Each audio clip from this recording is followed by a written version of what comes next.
Hey, Lobbert here. I wanted to make some videos focused on discussion rather than gameplay. Not to worry though, patrons. I'll still only trigger payouts when I make a gameplay video, so this will just be in addition to that. If you're enjoying what I do here, please consider giving this video a like and subscribe for more Pauper Commander content. For this first discussion video, I wanted to rank fog effects.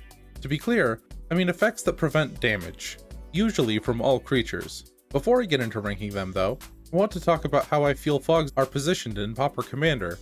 Generally, I'd say that fogs are bad in other formats.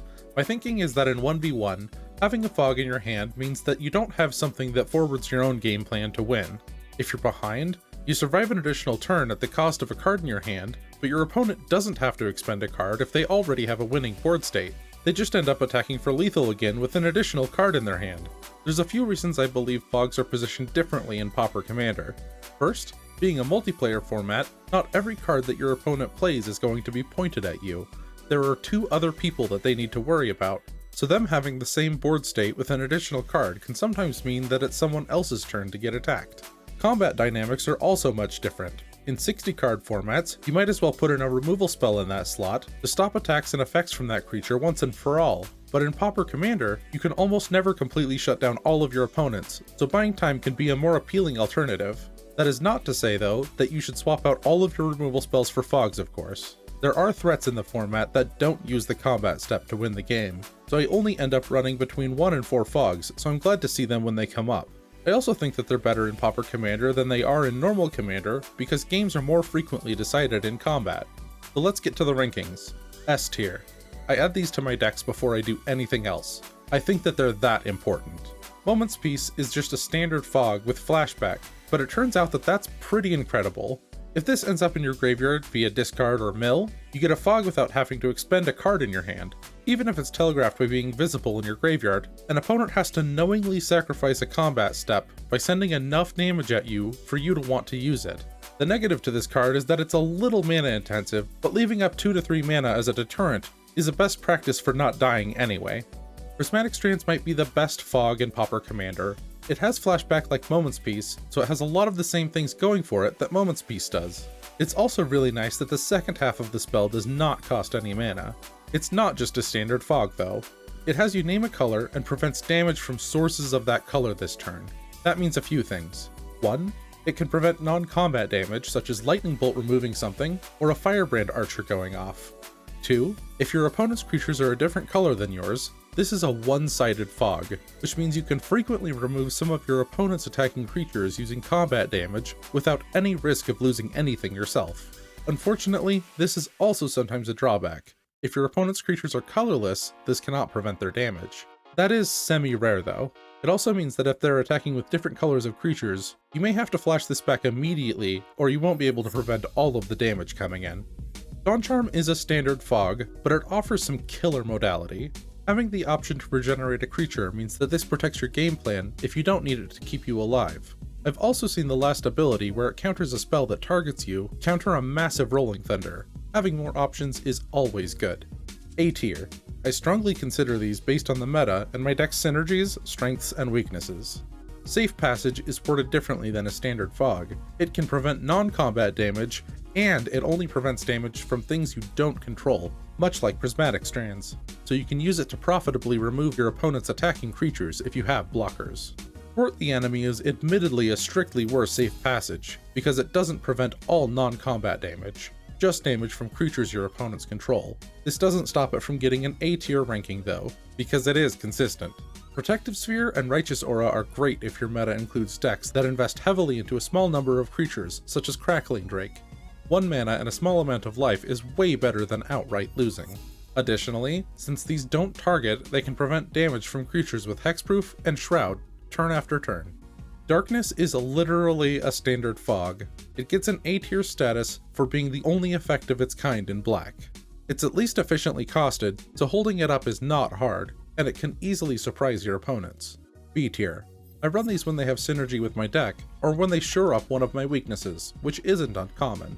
Blinding Fog only prevents damage to creatures, so it does not stop damage to your life total, which loses it enough points in my book to make it not generically good. It gets a B tier for its modality though. Being able to give your creatures hexproof is a good second mode, but 3 mana is too costly for either of these effects. Riot Control, Respite, and Blunt the Assault all gain you life in addition to fogging, which can help you in later turns, so you get something more than just a fog. It's not super exciting to gain life though, so I think these are solidly B tier. Then we have fogs on a body, such as Spore Frog, Haze, and Kami of False Hope. These can be good in the right deck. For example, if you're looking to be a go-wide deck with a lot of anthems, Kami of False Hope can end up being a valuable attacker. My issue with Spore Frog and Kami of False Hope are that they are both telegraphed, and I hate losing a body when I have to sacrifice it. It's also exploitable by your opponents. If your opponent wants to attack for lethal on their turn, they can sometimes remove your creature before untapping, rendering them useless. Haze Frog at least lets you keep the body after providing a fog, and doesn't fog its own damage, which is actually pretty good. The body is just a little disappointing for the cost. C tier. At this point and below, I would say that you're going deep on fogs. It's uncommon that I do this, but I'd still say it's reasonable, and wouldn't fault anyone for running these. Terrifying Presence fogs everything but one creature, which can save you and allow you to kill something in combat, but because it targets, your opponent can fizzle it by removing your creature, which can get you blown out. This could be good in a deck with hexproof creatures though. Commencement of Festivities and Defend the Hearth do a decent job of giving you some additional control over your opponent's attack step. You're still able to block where it's profitable, and don't take damage by letting things through, but your creature's not having immunity like some of the S and A tier options isn't worth the 1 less mana cost. Druid's Deliverance is a little better though, since it also says Populate, so that could arguably be in B tier. D tier. I avoid running these if I can. I find Tangle to be a little deceptive. I don't like it because preventing your opponent's creatures from untapping only matters if those creatures would have been pointed at you the following turn, which I would say is corner case. I'm looking for more advantage than this out of my fogs. Next is Fog, Holy Day, and Ethereal Haze.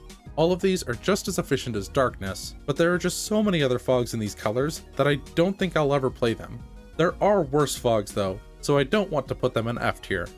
Mystic Circle does a poor job of imitating Protective Sphere. It costs 1 more to play, which is pretty bad, going from 3 to 4 cost.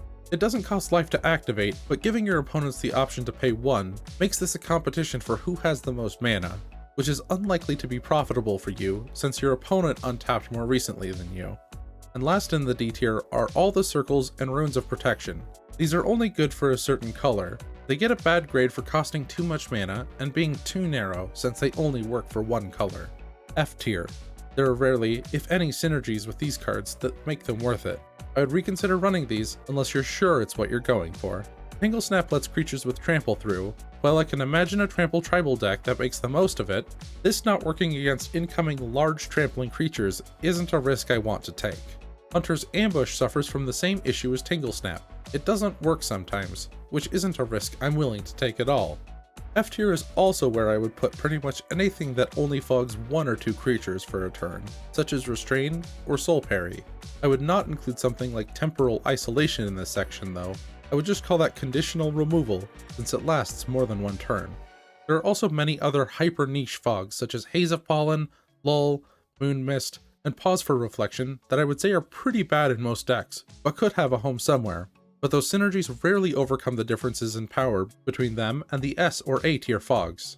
And last, there are strictly worse fogs, such as Forfend, Root Snare, or Clinging Mists, that I think you'll find obvious to identify why they're bad. If I missed anything, or you think I ranked these incorrectly, please let me know in the comments. Thank you for watching until the end. Please consider giving this video a like, and subscribe for more Pauper Commander content. If you'd like to support what I'm doing here, I'd love it if you became a patron.